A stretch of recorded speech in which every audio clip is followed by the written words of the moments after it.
Será que a função social do historiador, ela entra em conflito com essas questões, né, com essa necessidade de monetizar canal, de aceitar anúncios? Como é que... Eu acho que são questões que precisam ser discutidas, né?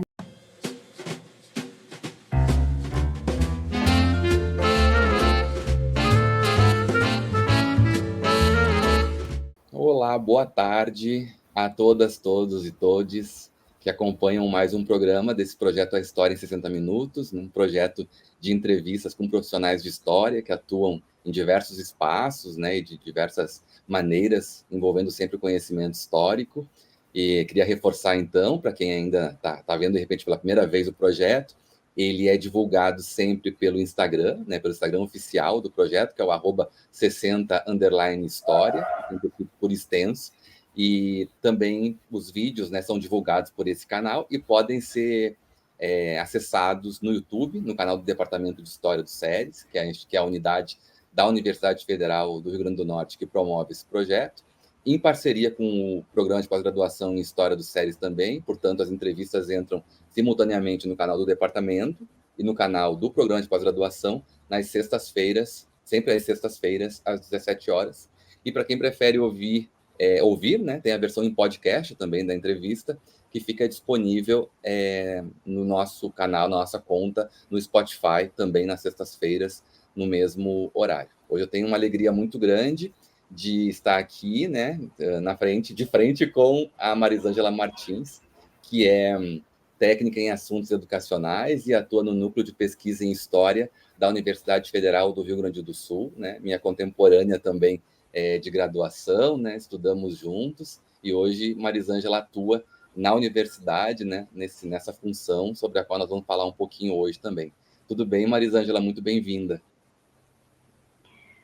Evandro, meu amigo querido, é um prazer estar aqui, né, conversando contigo, participando do teu projeto. Estou muito feliz com esse convite, né? Acho que vai ser uma conversa bem legal. Com certeza, com certeza. Disso eu não tenho dúvida. Bom, Marisângela, para a gente começar, né, vou colocar para você a pergunta que sempre abre esse programa. Ela é uma pergunta difícil, mas a ideia é descontrair um pouco também e deixar o convidado livre para expressar, muitas vezes, pontos de vista, ideias que tem em relação à história, que às vezes a gente nem sempre a gente tem a oportunidade de expressar, né, e a partir, de repente, desse espaço como uma pergunta, num projeto de extensão que atinge um público, né, variado, embora seja voltado para estudantes de história, principalmente, né, a intenção é manter essa ponte de diálogo. A pergunta que eu coloco é, no teu ponto de vista, o que é, melhor dizendo, o que é a história nesse momento, nesse século, nesse ano, enfim, aí tu pode colocar a escala como tu achares melhor, mas o que é a história agora, assim, do teu, da tua visão? A história do século XXI, eu chamo assim, né? A história do século XXI. Bom, acho que, assim como o conceito de história, né, que a gente pode falar da história ontológica, né, da história conhecimento, acho que a gente pode, né, eu penso um pouco essa história agora, mais ou menos por esses dois vieses, né? Tem essa história realidade, que eu acho que está muito ligada que começou, na verdade, no fim do século XX, né, com a queda das repúblicas soviéticas, com as transformações tecnológicas, né, trazidas aí pela internet, em seguida redes sociais. Eu acho que, para mim, o século XXI ele está muito marcado por essas transformações, assim, geopolíticas, né, e tecnológicas. E eu acho que a história, conhecimento também está sendo transformada por essas transformações que a gente comentou agora há pouco, né? Que é uma história que a gente percebe a interferência dessas transformações no fazer, né, historiográfico, né, no trabalho de arquivo, no acesso às fontes históricas, né, na forma de interpretar, na forma de buscar as respostas para as nossas perguntas nessas fontes, né, tudo está muito... A gente percebe, assim, uma mudança sensível na forma de tratar o documento, né? A gente conversa um pouco sobre isso lá na URGS, em alguns projetos, né, dessa tendência que parece, né, agora, assim, de procurar informações pontuais no documento, né, principalmente com essas ferramentas de busca, a OCR, que tu digita lá a palavra, né, o plataforma busca, né, os registros daquela palavra no documento, e o estudo do documento, né, parece que tem se perdido, assim, né? E a gente percebe isso em trabalhos de vários níveis, assim, desde trabalho de conclusão de curso a dissertação e tese de doutorado. Então, eu acho que essa história do século XXI, ela está bastante impactada por essas transformações, assim, principalmente tecnológicas, né, e difusão de informação, que acabou também levando transformações para o mundo do trabalho, né, e para as relações de produção. A gente percebe assim novas relações de produção se configurando aí, então eu acho, para mim, essa história que a gente está vivendo agora, ela é bastante marcada por essas características. Assim. Não tinha parado para pensar nisso antes de tu me fazer a pergunta, assim, até tu me fazer a pergunta, mas o que será? Não tinha parado para pensar nisso, mas acho que é um pouco por aí, assim. Uhum. Sim, eu achei interessante porque tu deu, assim, usou, né, vários aspectos, tanto numa dimensão mais ampla, assim, de uma história, como tu colocaste, de uma geopolítica, assim mesmo, do poder, né, Sim. capitalista, das alterações, o final do século XX e as consequências que estão marcando até agora, né, 22 anos depois, esse século, né, e também, por outro lado, mudanças que atravessam a prática de historiadores, como é que esses acontecimentos estão sendo trabalhados do ponto de vista profissional, percebe mudança nisso, né, mudanças em relação ao quanto, como as mudanças tecnológicas têm afetado a própria prática metodológica dos profissionais de história, e é interessante porque no núcleo de pesquisa em história tu consegue acompanhar, porque os pesquisadores frequentam o ambiente, né, tem uma convivência interessante para se perceber essa mudança, né, então achei muito, muito, muito bacana a tua resposta, Nina. Muito interessante da gente pensar isso, né?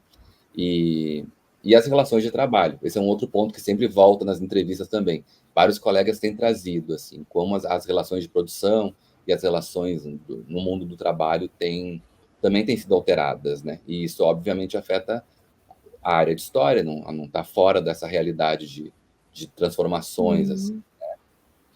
Mas, Nina, agora, depois de te colocar essa pergunta difícil, mas necessária, eu queria te ouvir um pouquinho agora a respeito da tua trajetória, assim, se pudesse descrever, falar um pouquinho sobre a tua trajetória profissional, né? E também como que nessa trajetória você avançou, né? Em direção ao trabalho junto ao NPH, né? O Núcleo de Pesquisa em História, que é uma referência importante de pesquisa, sobretudo para estudantes de história da URGS, né, da Universidade Federal do Rio Grande do Sul.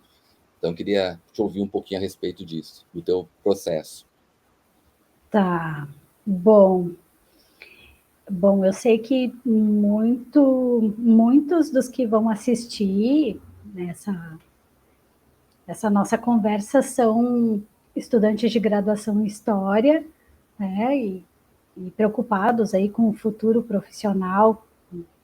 Então, eu acho que, de repente, seja interessante contar um pouquinho dos primórdios, bem primórdios, tá certo, né? Eu já tenho uma certa idade, mas não vai ser muito longo esse relato, assim, é só para dar uma ideia da onde eu vim, né? Pelo que né, o percurso que eu fiz até chegar à universidade, né? E depois dentro da universidade, assim.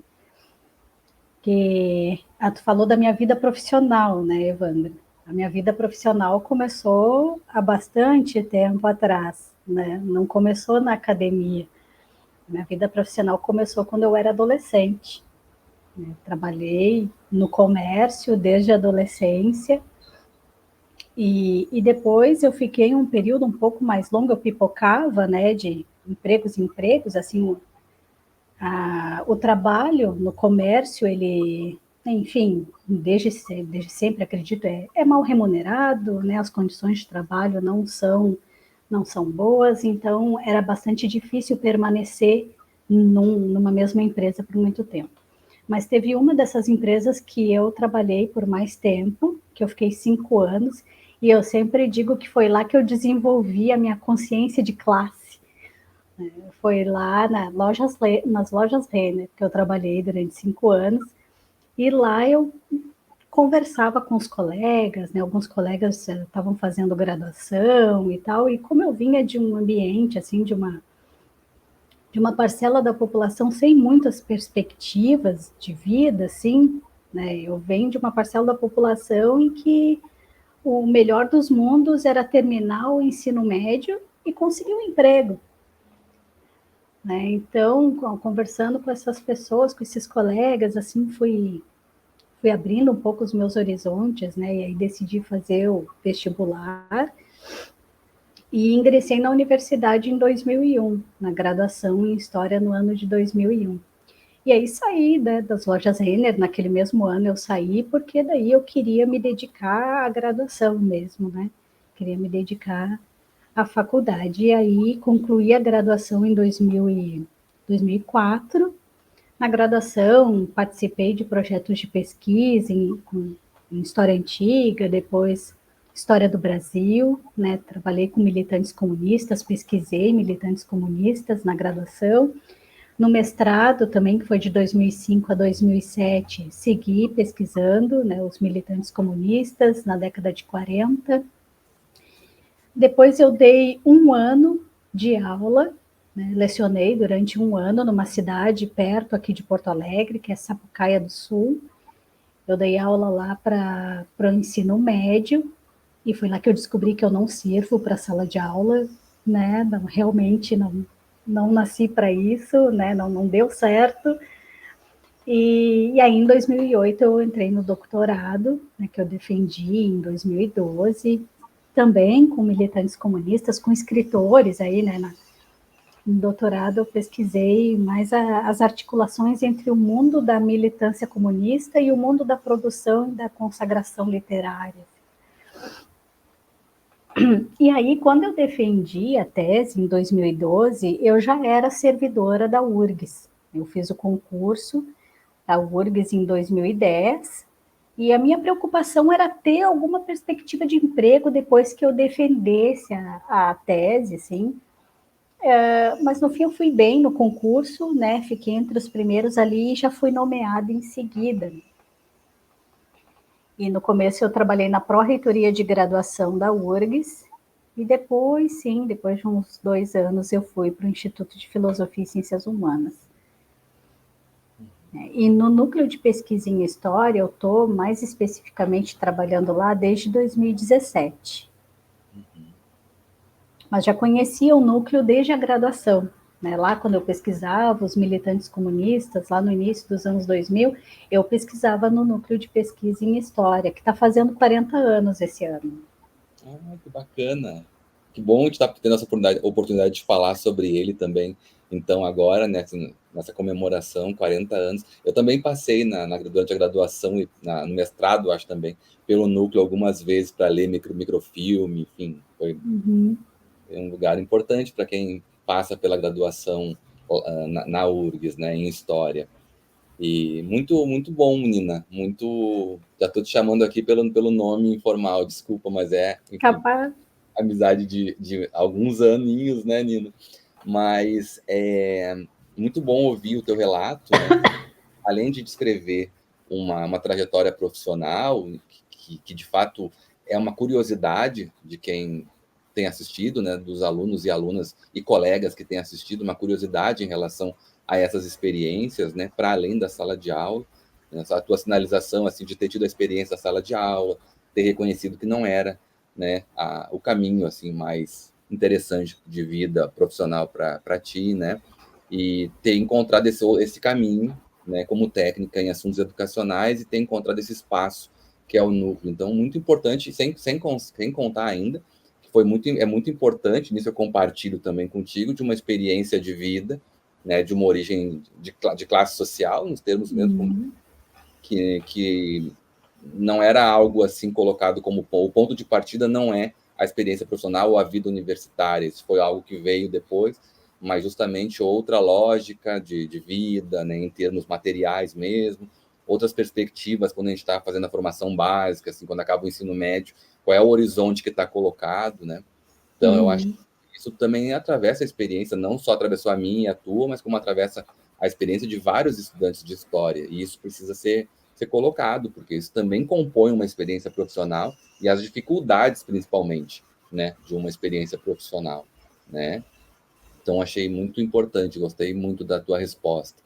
E aprofundando, então, agora um pouquinho nesse sentido, né? Como é que tu observa as possibilidades de trabalho para profissionais de história, né? Para além da licenciatura, para além da sala de aula, acho que a resposta já sinaliza um pouco, né, por aí, né? É licenciado em História, viveu a experiência, mas buscou outros caminhos, e aí também tem esse acúmulo dos teus projetos, do teu trabalho dentro da URGS, no núcleo de pesquisa em História. Como é que tu percebe, assim, essa situação, esse contexto de quem se forma, de repente, até eventualmente no bacharelado, e como é que tu tem visto isso também? Uhum. Também passam bacharelandos, eu imagino, como pesquisadores pelo núcleo, né? Como é que tu observa essa situação hoje, assim?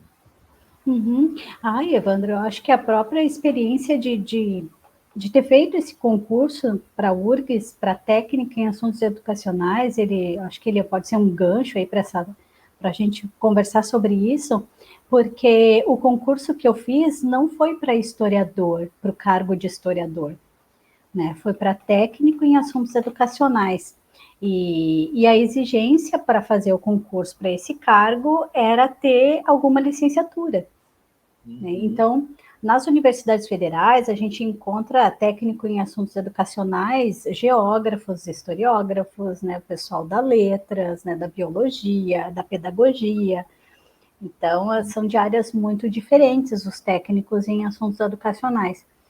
No meu caso, a minha trajetória foi toda na área da história, e, e mesmo com essa particularidade, eu desenvolvi um trabalho interessante na pró-reitoria de graduação, né, da universidade durante 2 anos, mas acredito que a minha mão de obra esteja sendo melhor explorada, né, no núcleo de pesquisa em história, né? E lá, como técnica em assuntos educacionais, eu acho que eu tenho uma liberdade um pouco maior para desenvolver alguns projetos, né? Que eu acho que de repente se eu estivesse no cargo de historiador, estaria um pouco mais limitado, eu imagino, sabe? As atribuições do técnico em assuntos educacionais, pela lei, ele permite, assim, né, uma atuação um pouco mais ampla dentro da universidade, né, com uma interlocução ali com os currículos dos cursos, né, a possibilidade de supervisionar estágios, de tocar projetos de extensão e de pesquisa também é possível, né? Então, acho bem, eu gosto de ser técnica em assuntos educacionais, né? Eu gosto do que eu faço lá. E com base na minha experiência, se eu fosse dizer hoje se vale a pena, né, ser historiador, ser historiadora no Brasil, eu diria com base na minha experiência que vale a pena, sabe? Porque eu me sinto muito realizada com o que eu faço lá no núcleo de pesquisa em história. E como é que é a minha rotina de trabalho lá, né? Então, eu supervisiono estágios de bacharelado em história, né? Então, são estágios obrigatórios, que os alunos eles devem fazer alguma instituição de pesquisa, ou centros de documentação. Então, a gente tem sempre pelo menos 10 ou 15 estagiários por semestre lá no núcleo de pesquisa em história, desenvolvendo plano de atividades os mais diversos ali com o acervo, sabe? Então a gente fica ali no dia a dia, né, conversando, acompanhando, vendo os impactos daquela atividade que é mais prática, né? A atividade do estágio de bacharelado é uma atividade mais prática, e aí a gente fica acompanhando os impactos dessa atividade prática na formação do aluno, que vem de discussões mais teóricas, né? Hoje até que não, por causa da história pública, né? A gente percebe assim uma mudança, mas nos anos anteriores eles vinham assim, traziam uma carga bastante teórica assim do curso, e quando chegavam no NPH se deparavam com aquela parte super prática, né, da nossa profissão, assim. Então é interessante, é muito enriquecedor acompanhar essas trajetórias dos alunos. Eu acho que essa é uma possibilidade que se coloca, né, para os futuros historiadores, para as futuras historiadoras. Mas a gente percebe também aí, não só nos espaços públicos, a gente percebe que o momento parece promissor, né, para o profissional, para profissional da história, assim, para além desses espaços tradicionais de exercício da nossa profissão. E eu acho que daí a gente vai ter que voltar um pouquinho, né, a falar das transformações tecnológicas, né, porque o exercício da nossa profissão ele também está passando por transformações, né, possibilitadas, né, oportunizadas por essas transformações tecnológicas, né. Então a gente vê aí historiadores com podcast, historiadores, né, YouTubers, claro, traz uma série de questões aí para a gente discutir, né, amadurecer também, questões éticas, a questão da estabilidade e instabilidade financeira do historiador que se dedica exclusivamente a essas atividades, né? Algumas coisas que são necessárias aí do historiador e da historiadora cuidarem, né, quando se dedicam a essas atuações, porque daí vai precisar discutir se vai monetizar o seu canal ou não, né? Se vai aceitar anúncios no seu canal ou não, como é que isso dialoga com a forma, com a concepção que a pessoa tem da sua função como historiadora, né? Como historiadora, assim. Será que a função social do historiador, ela entra em conflito com essas questões, né, com essa necessidade de monetizar canal, de aceitar anúncios? Como é que... Eu acho que são questões que precisam ser discutidas, né, não só nesses espaços virtuais, assim, nas plataformas, mas também em outros espaços, né, em espaços privados, sobretudo, né, quando a historiadora é contratada para cuidar do acervo de uma empresa, cuidar da história e da memória dessa empresa, né, que conflitos podem surgir daí, né, desse contrato de trabalho. Então, eu acho que o momento é promissor. Né? Acho que já vivemos momentos mais complicados. Embora a gente tenha visto uma redução drástica nos recursos direcionados, né, à ciência, à educação, aí nos últimos 4, 5 anos, especialmente, acho que as perspectivas eu tenho esperança, sabe? Eu tenho esperança. Acho que acho que vai melhorar. Eu acho que tem como melhorar e como o historiador se fazer mais presente, né? Em sociedade, assim, eu acho que passa muito por essa função social também, né, que eu vejo, assim, na nossa profissão, né. Sim, a tua resposta traz muitos elementos importantes, Nina, para a gente pensar, sabe, aqui, assim, tanto o fato de você sinalizar para algo que nem sempre, muitas vezes, estudantes de história prestam atenção, que são os concursos para técnicos, para técnicos da universidade, para atuar como técnico na universidade, e as possibilidades que isso permite, né, de continuar, de uma certa forma, trabalhando também com a sua área, foi um caminho que você encontrou, quer dizer, é possível, né, encontrar um caminho de um diálogo com a área de conhecimento de formação, né? Então, como você disse, tem pessoal que é formado em pedagogia, em geografia, história, filosofia, sociologia e matemática, tantas licenciaturas, e todos fazem um concurso público para esse cargo e encontram espaços de atuação. Talvez a universidade é um espaço interessante porque permite pesquisa, extensão, quer dizer, condições para essa variabilidade de formação encontrar caminhos. Então, é um cargo muito interessante também. Eu acho que nem sempre os alunos estão atentos a esses concursos também, e é importante se pensar. Por outro lado, eu fiquei pensando sobre essas transformações pela qual nós estamos passando agora também, de se pensar essas dimensões que envolvem o público e o privado na atuação do historiador, né?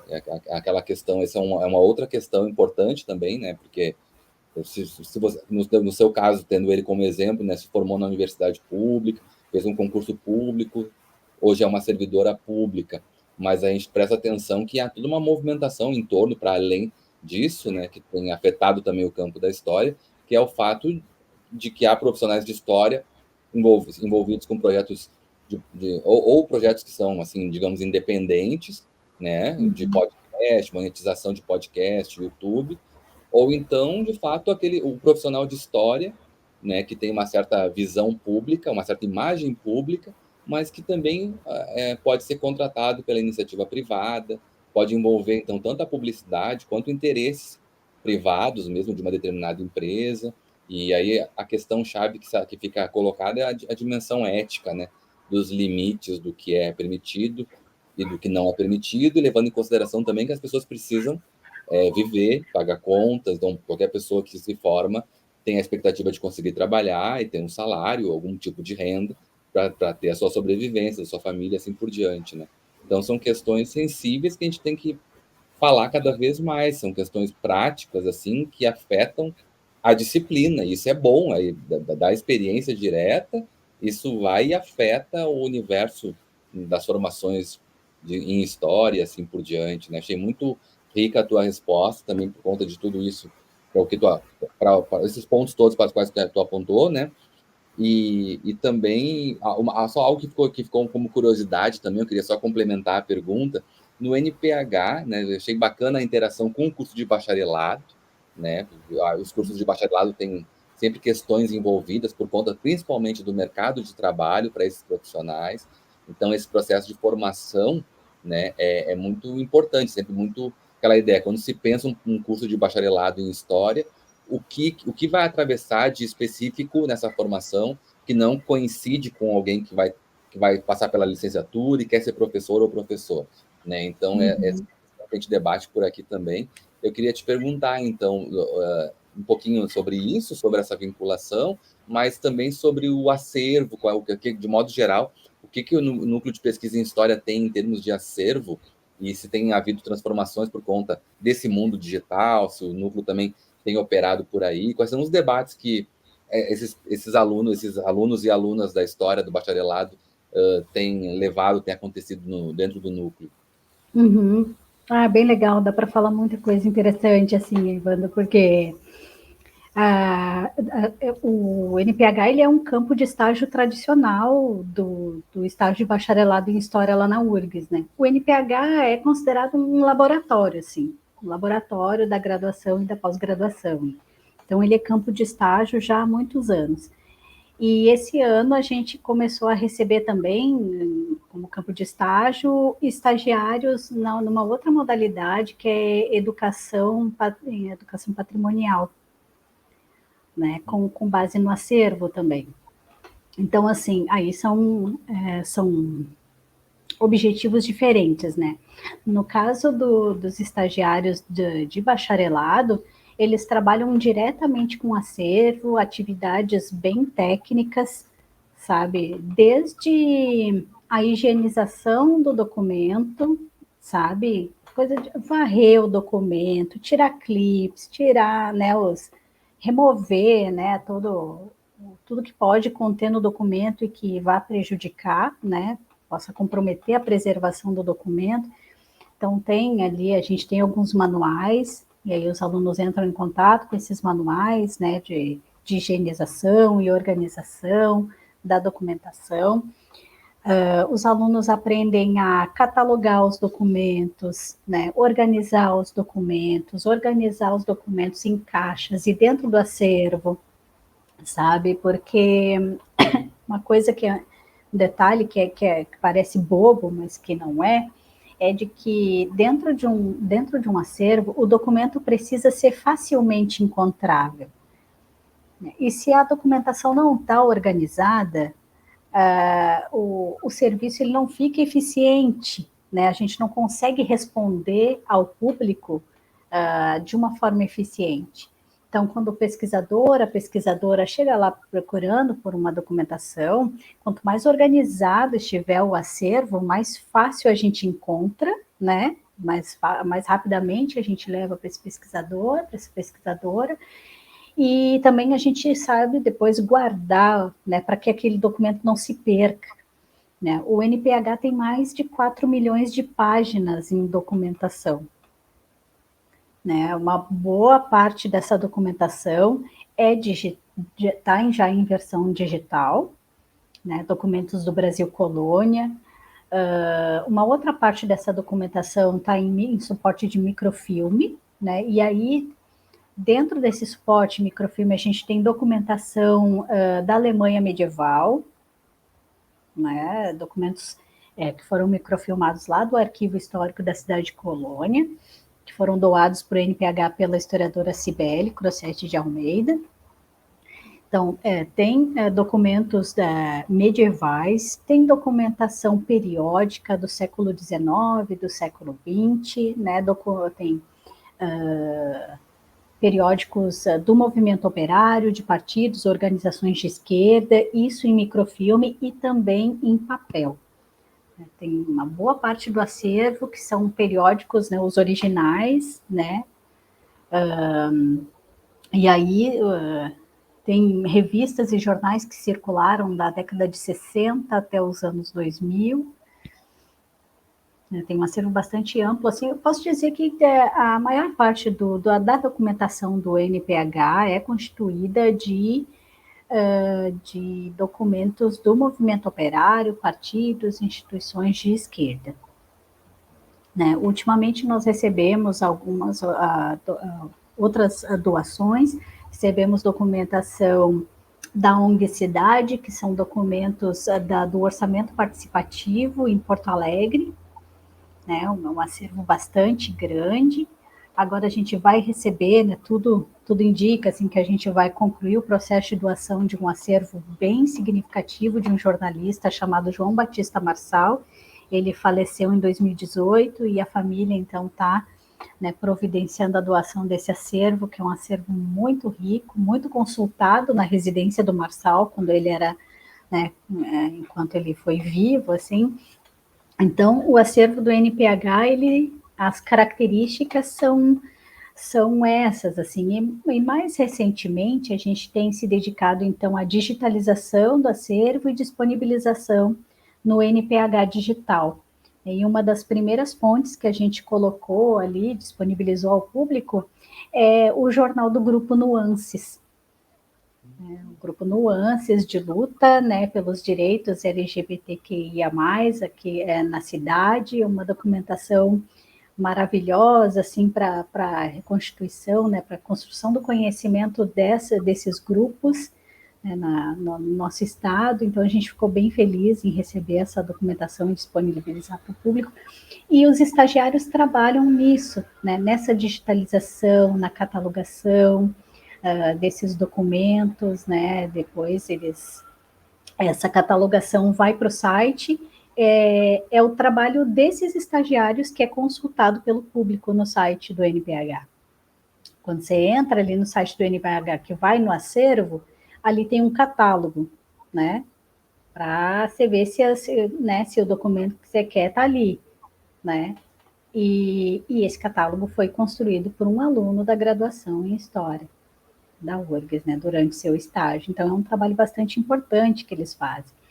E no caso do estágio do patrimônio, o objetivo é desenvolver uma ação educativa, né, ou no espaço, né, ou no NPH, ou numa escola que envolva o acervo, né, que envolva o patrimônio documental, né, como é uma disciplina voltada para a educação patrimonial, então está relacionada com essas discussões, né, no conceito de patrimônio, de memória, né, e aí no caso do NPH entra a discussão do patrimônio documental, né, do documento como patrimônio.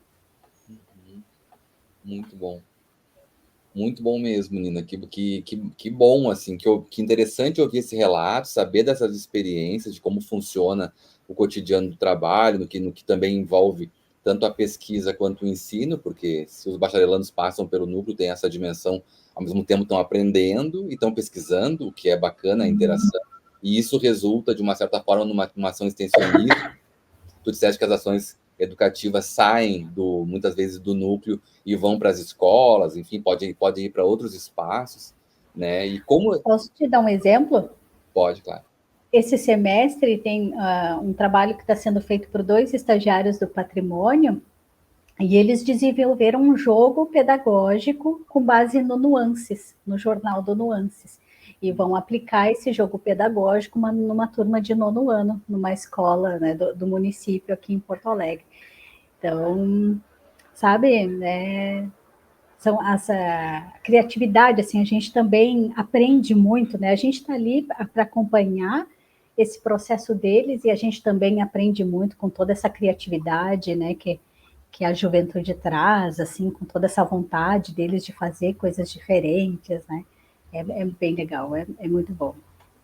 E como é importante, né? Como é importante que esses espaços, como o Núcleo de Pesquisa em História, no caso da URGS, exista, para que tudo isso possa acontecer, né?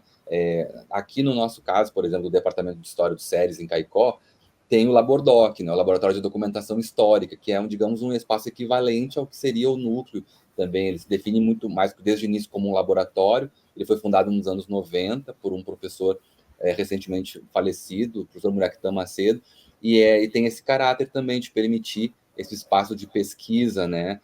Mas é sempre uma luta para a gente tentar conquistar vagas para técnicos que possam atuar e fazer esse processo andar, porque sem profissionais atuando ali não tem como a coisa funcionar da melhor forma possível, é sempre uma luta também nesse sentido. Agora nós temos uma mestranda que está fazendo uma pesquisa sobre a história do Labordoc, então também, como tu disseste, o aluno fez um trabalho que ficou, digamos assim, né, o NPH digital, acho que foi o que tu disseste, né, fica como, é uma pesquisa para ele, uma experiência profissional, mas fica como um legado também para aquele espaço, falar sobre esses espaços, contar a história desses espaços, eu acho que isso é muito importante, até para a gente valorizar cada vez mais, porque cada vez, por conta, enfim, do corte de investimentos em educação, da precarização do trabalho, a gente vê que é cada vez mais difícil. Hoje em dia, por exemplo, falar em abrir um núcleo de pesquisa de qualquer natureza, em qualquer espaço, é uma luta assim, fadada a não dar certo, porque se há a criação de um núcleo, vai envolver a contratação de novos profissionais, aí tem que abrir o concurso, tem que ter o profissional que faça aquilo funcionar. Todo mundo reconhece a necessidade, mas na hora em que vai aumentar investimento, né? Aí não pode. Então, a gente tem que valorizar para ver como isso é importante, não é assim algo secundário, é algo que compõe um curso e muda a trajetória da instituição e dos profissionais que passam por ela, né? Muda completamente. Imagina fazer bacharelado se não tivesse um espaço como o NPH. Aí como é que a gente justifica uma formação específica de um bacharel sem ele ter essa oportunidade, né? De se formar mesmo, de fato, no campo, né? Então, tudo isso é muito importante. Gostei muito de ouvir, fiquei feliz de ouvir o tanto de coisas que vem acontecendo, né, nesse espaço. E, bom, já que a gente está falando sobre isso também, sobre questões profissionais, qual é o teu ponto de vista, Marisângela, sobre o recente reconhecimento da profissão por parte do Estado brasileiro, da profissão de historiador e historiadora, em 2020, há pouco tempo atrás, né? É algo que a gente acompanhou um pouco como luta de gerações anteriores a nós, né? Mas como é que tu percebe, assim, essa discussão, levando em consideração tudo isso que a gente falou até agora, inclusive? É interessante da gente ver que a conquista dos direitos, né, da valorização, ela não vem sem luta. Não vem. Nada é dado, né? A gente precisa lutar, a gente precisa brigar, né, para ser valorizado. Eu acho que a regulamentação da profissão foi um passo muito importante nesse sentido da valorização, não só da profissão, mas também do conhecimento, né, a valorização da ciência, assim, porque a gente percebe assim que a valorização, a regulamentação, ela estabeleceu ali os critérios, né, os limites para o exercício da profissão, assim. Deixa eu só virar aqui. E eu lembro de no ano passado, em 2020 também, estudar o dispositivo legal que foi assinado pelo então presidente, né, regulamentando a nossa profissão, assim, e tem ali algumas determinações assim que eu acho bastante importante para o fortalecimento dos cursos de graduação. Aí falando como alguém que trabalha na universidade, né? Assim, porque no momento em que tu garante que os profissionais com formação universitária, que eles lecionem na educação básica, né, tu acaba fortalecendo os cursos de graduação, né? Porque são desses cursos que vão sair esses futuros profissionais. É uma reserva de mercado? É, né? E aí eu lembro um pouco de uma discussão que tinha há muito tempo atrás envolvendo a Amazônia, que eu lembro que alguns diplomatas estrangeiros diziam que a Amazônia era internacional, né? E que os diplomatas brasileiros diziam que não, né? Que a Amazônia era brasileira e tal, era do Brasil, enfim. Assim, eu acho que é um pouco por aí, assim, sabe? Por que que a profissão do historiador, por que que, por que que reservar mercado, reservar vagas de mercado para o historiador era visto era questionado, era questionável, né? E muitas vezes com argumentos assim bem moralistas, né? Então eu acho que a regulamentação assim ela veio para adequar a profissão a uma tradição institucional no Brasil, né, de regulamentação das profissões, assim, e reduziu desvantagens, né, para os profissionais da história, não só proporcionando aí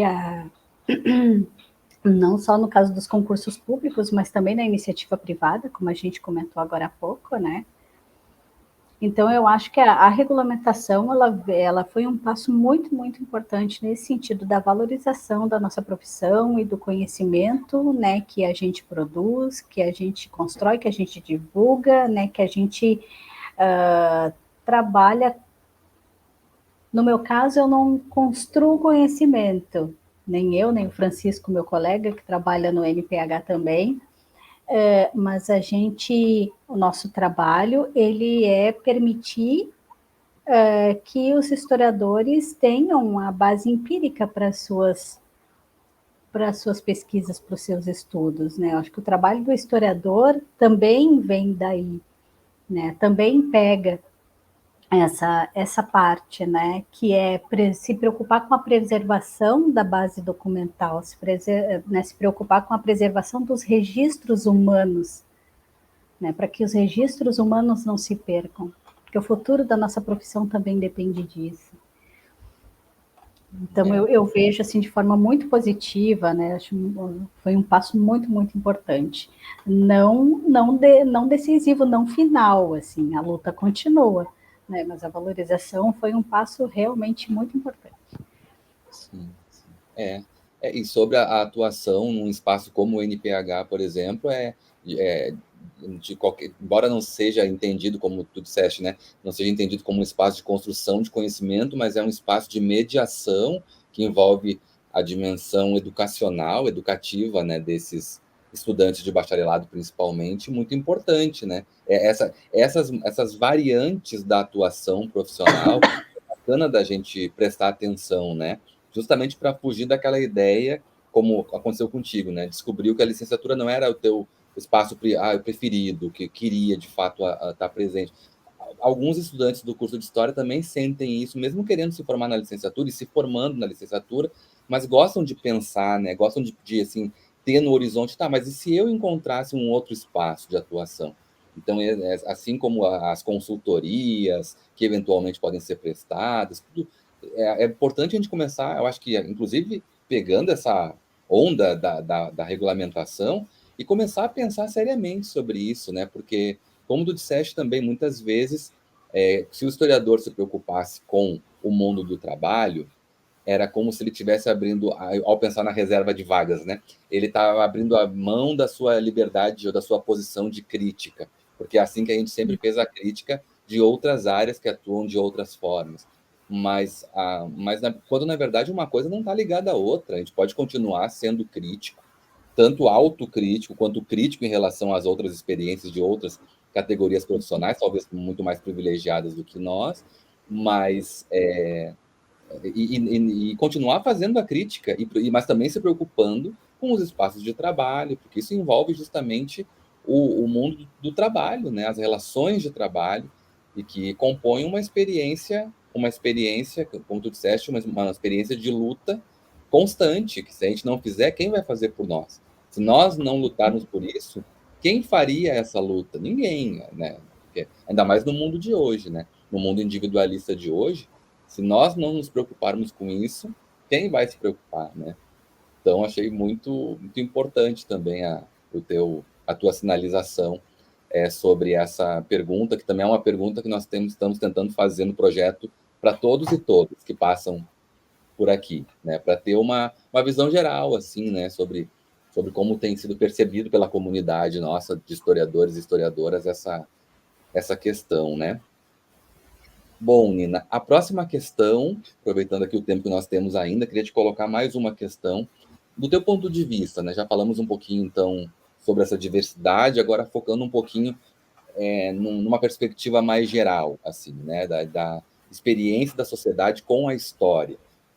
Na tua opinião, qual é a importância do ensino de história, sentido amplo, como tu preferires falar hoje em dia, agora, né? Qual é a importância do ensino de história, né? Tanto na sala de aula, como também em outros espaços, né? Pensando, por exemplo, nessa dimensão pública ou da história pública que envolve hoje o nosso meio profissional, né? Qual é a tua opinião sobre a importância do ensino de história? Da história também pode ser. Sim, sim. Bom, eu acho que os últimos anos têm mostrado assim que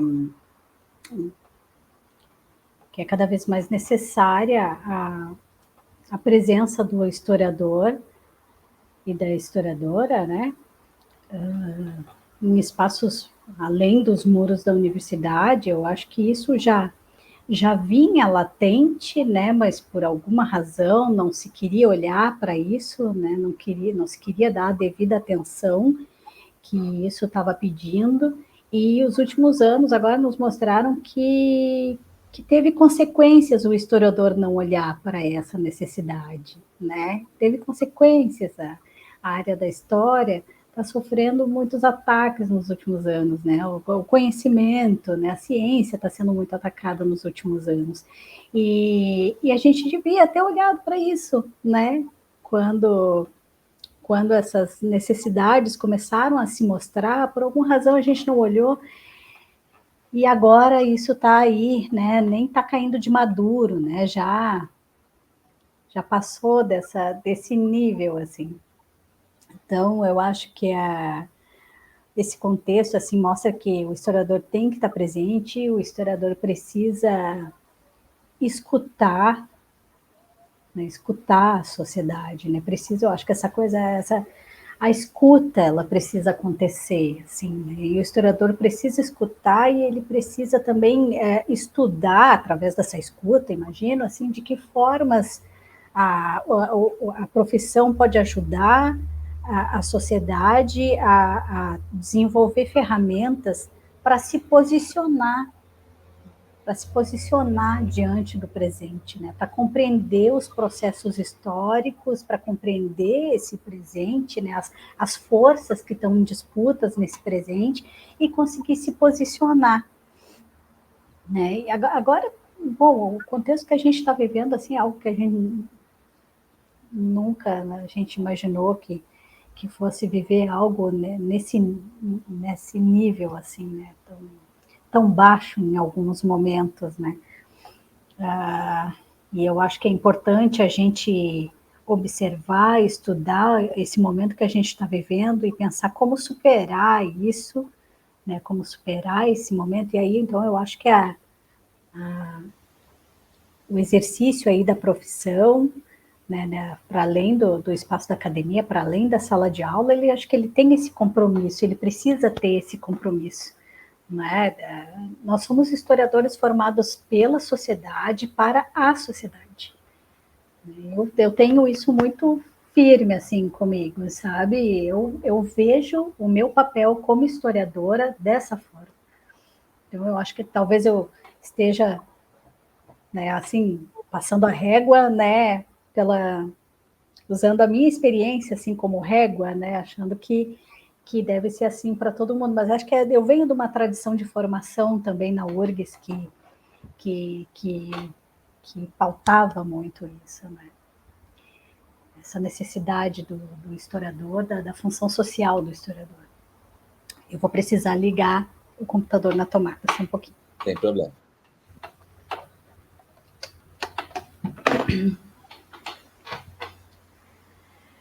Então, me parece que é um pouco por aí, sabe, Evandro? Uhum, sim. Isso é importante de ser lembrado sempre também. Muito importante, né? Essa dimensão social que envolve a nossa prática, né?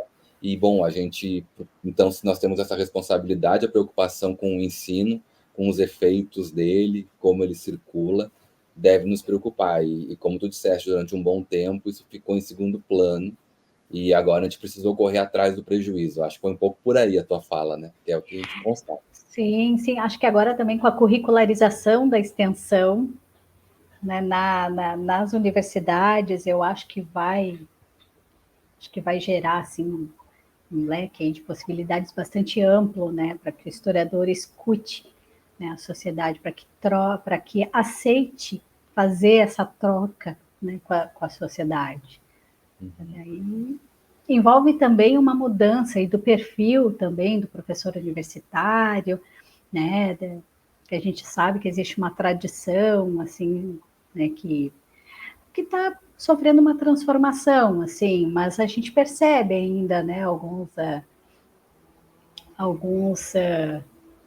alguns profissionais da história na universidade com aquela postura, assim, bastante catedrática, né? Então, eu acho que que não quer sair dos muros da universidade, né? Que acha que o papel dele é aquele, né? De construir o conhecimento dentro daqueles muros, de dialogar só com os seus pares, enfim, pensando num conhecimento histórico assim de alto nível, né? O que também é válido, mas só isso não basta. A gente percebeu, o historiador, as historiadores fizeram isso durante as últimas décadas e a gente está vendo aonde a gente chegou. Então, eu acho que a curricularização da extensão agora ela vem trazer um pouco, permitir um pouco, né, a abertura e permitir obrigando um pouquinho, né, em alguns casos, assim, essa abertura da universidade para a sociedade. Eu acho que é isso, essa escuta da qual você fala, que eu acho tão importante. Achei muito importante na tua fala, né, essa ideia da escuta, ela passa por uma disposição também para essa escuta, né, e aí envolve, de fato, muitas vezes uma transformação, aprender, porque é isso, aprender a ouvir, né, isso aí, enfim, é algo que a gente precisa, de fato, aprender, né, aprender a ouvir é fundamental. Eu me lembrei do trabalho da Mara Rodrigues, professora recentemente aposentada, né, aí do departamento, que eu tenho acompanhado as palestras, ela tem falado e escrito sobre isso, né, sobre escutar na sala de aula, escutar na praça, escutar nos ambientes de trabalho, aprender a ter essa disposição para ouvir, né, não só... É claro que a preocupação com a fala, no caso de um profissional de educação, é importante no uso da fala, mas principalmente também, ou tão importante quanto, é aprender a ficar quieto e ouvir aquilo que chega, que, como tu disseste, é um material de trabalho. aprender essa escuta resulta depois em ter material para poder trabalhar e aprimorar e transformar as coisas, né? Então, esse é um ponto bem importante. Mas, Nina, o nosso tempo está quase acabando, mas eu ainda queria colocar uma última, passa rápido, né? Quando a gente começa, a gente pensa, não, mas passa muito rápido. Tem uma última pergunta, também assim, que tem um caráter um pouco mais subjetivo, para deixar de fato você bem à vontade para responder, né? Como quiser, obviamente, como todas as outras, mas eu digo assim, aqui tem um caráter que às vezes transcende um olhar profissional, né? E que eu acho importante também, porque a gente também não é uma coisa ou outra só, assim, a gente é um conjunto, como eu acho que toda a tua entrevista caminhou por aí, né? A forma como ela começou já foi no sentido de mostrar que somos sujeitos históricos, nós somos muitas coisas ao mesmo tempo, né? Somos profissionais e às vezes somos estudantes, às vezes somos professores, às vezes somos a mãe, pai, filho, trabalha num determinado ramo, pertence a uma classe. Tudo isso somos nós, a gente é tudo isso ao mesmo tempo, né? Então essa última pergunta é um pouco sobre como que tu percebe, depois de tudo que a gente conversou, como que tu percebe atualmente a relação das pessoas com o tempo histórico, né? Como é que tu avalia isso? E também, particularmente no teu caso pessoal, como é que a história dá sentido, né? Atravessa a tua experiência, a tua vida. Uhum. Muito bom. Essa é uma questão forçosamente teórica, né? Mas vamos lá. Mas quando fala em tempo histórico, eu inevitavelmente lembro de alguns clássicos assim, como Brodel e o Koselleck. E eu acho que essa, para mim, eu vejo essa, eu vejo o tempo histórico bastante relacionado com a experiência. Aliás, acho que eu sou bastante influenciada pelo Koselleck nessa questão, assim, porque tem sempre uma tensão, né, entre experiência e expectativa, assim, na forma como a gente concebe o tempo, na forma como a gente concebe o tempo histórico, né, que não é único, né, que às vezes parece que a gente, não precisa dizer isso, todo mundo sabe, não, às vezes tu precisa, né, sempre, né, precisa, às vezes é necessário repetir, assim, que o tempo não é único, né, que ele tem camadas, ele é atravessado, existem uma pluralidade de tempos que simultâneos, assim. Então eu percebo o tempo, ele faz sentido para mim dessa forma, sabe, na experiência concreta, assim, né, nessa tensão entre os saberes que a gente vai elaborando, né, na nossa trajetória de vida, essa tensão entre esses saberes e esse futuro, né, que a gente projeta. E projetar não quer dizer que vai acontecer, né, o que a gente acha que vai acontecer, é uma projeção. Então, acho que dá um sentido muito... o sentido que eu dou, ele vai muito assim por esse caminho.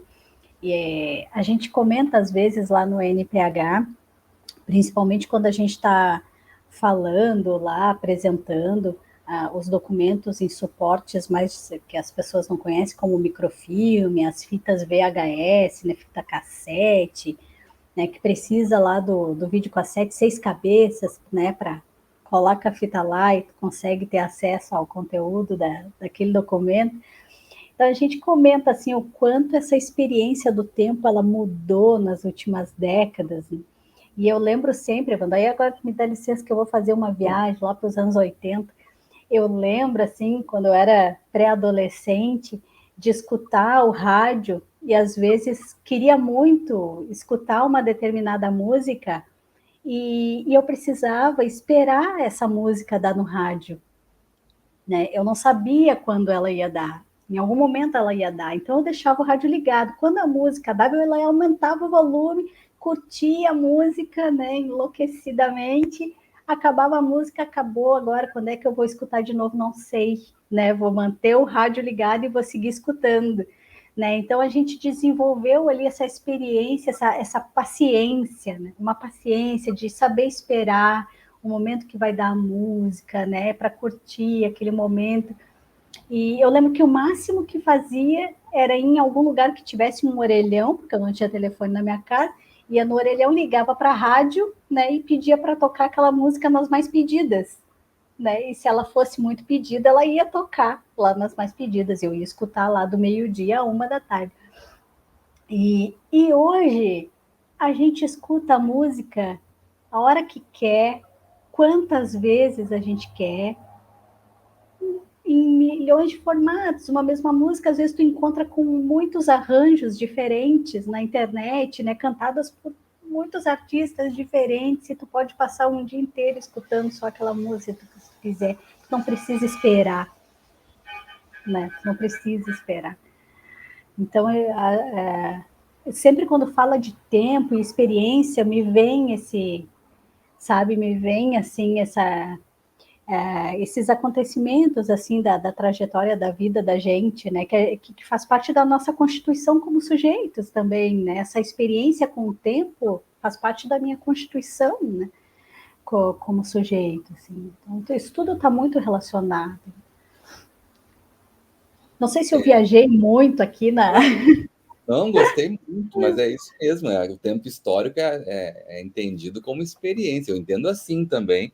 E tu deu um exemplo prático de como isso acontece e como isso constitui a gente e como são é importante colocar isso porque são experiências que assim foi muito didática a tua resposta. Você ultrapassou só a dimensão a proposta da pergunta que é ser mais objetiva, mas trouxe assim a concretude de um exemplo. Como é que isso acontece na vida de alguém?